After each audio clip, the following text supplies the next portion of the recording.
Hi there, I'm Eli Sipka, and this is the Apatros Review. Now in this episode we take a look at a film called Blood of Redemption, which was directed by Giorgio Serafini and Sean Saragos in 2013. This is an American film and it was direct-to-video, and it premiered in the following countries on DVD. In the US and Canada on the 24th September 2013, in the UK on the 30th September 2013, and in Australia on the 6th of November 2013. It was directed by Giorgio Serafini and Sean Saragos, and written by Ray Reyes and the two directors.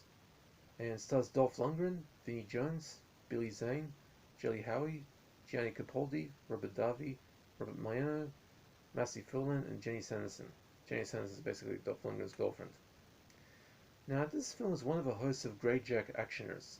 Greyjack Actioner being my term for B-grade direct-to-video action films and thrillers that make a virtue of starring classic action stars in old age, eager to keep working or who need the money badly. Charles Bronson practically invented this type of film in a way, thanks to a string of canon films in the 1980s. All four of those were theatrical releases. And this particular film stars the likes of Swedish beefcake and honorary Sydney-sided Dolph Lundgren.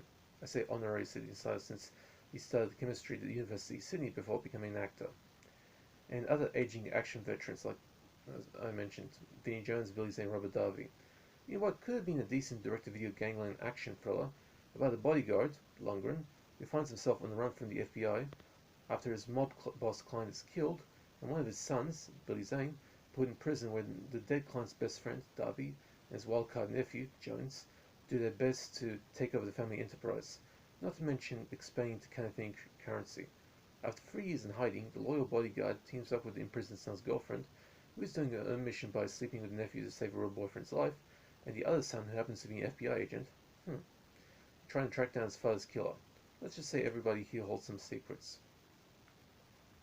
Now, Blood of Redemption could have been a decent film, were it not for the multitude of weirdly out-of-place stylistic touches that makes watching this a bit of a headache.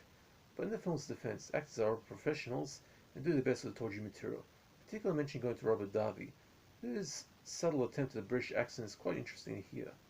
See, according to Robert Davi, his character was originally British, but moved to the States as a young boy 35 years previously, which watered down his British accent considerably.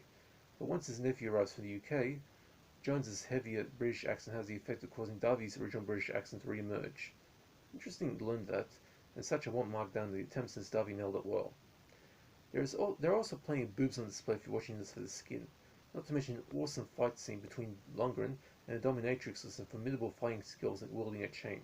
The dominatrix is played by Jenny Sanderson, a makeup artist and actress who was also Dolph Lundgren's girlfriend at the time. No wonder he makes an effort not to flatten her. And the dialogue exchange at the end was a nicely priceless touch, especially after you know the relationship. Now, the good elements of the film gets ass-kicked by a whole lot of mediocrity.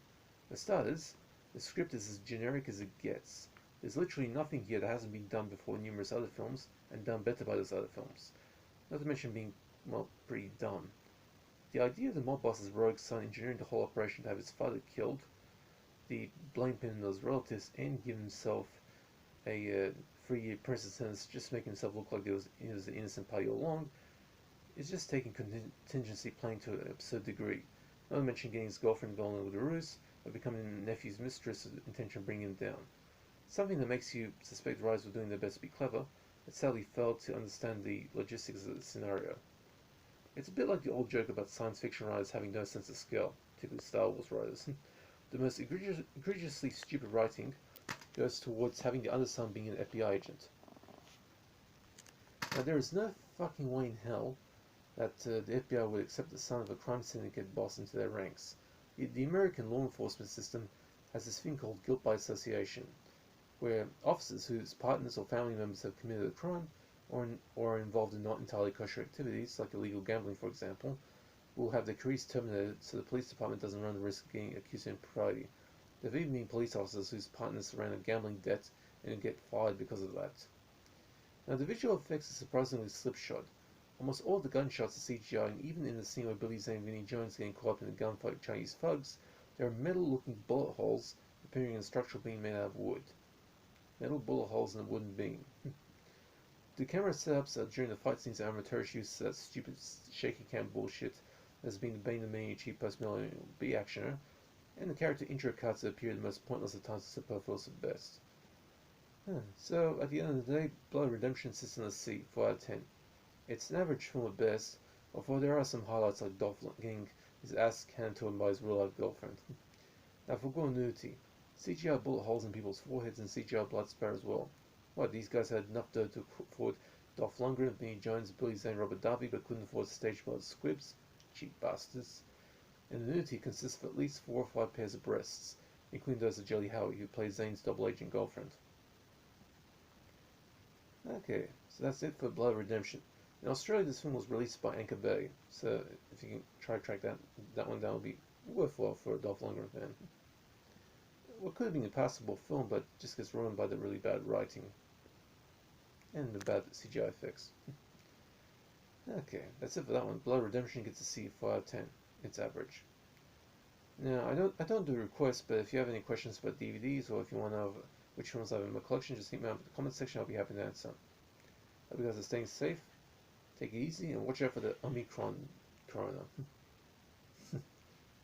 Hope you guys stay safe, take it easy.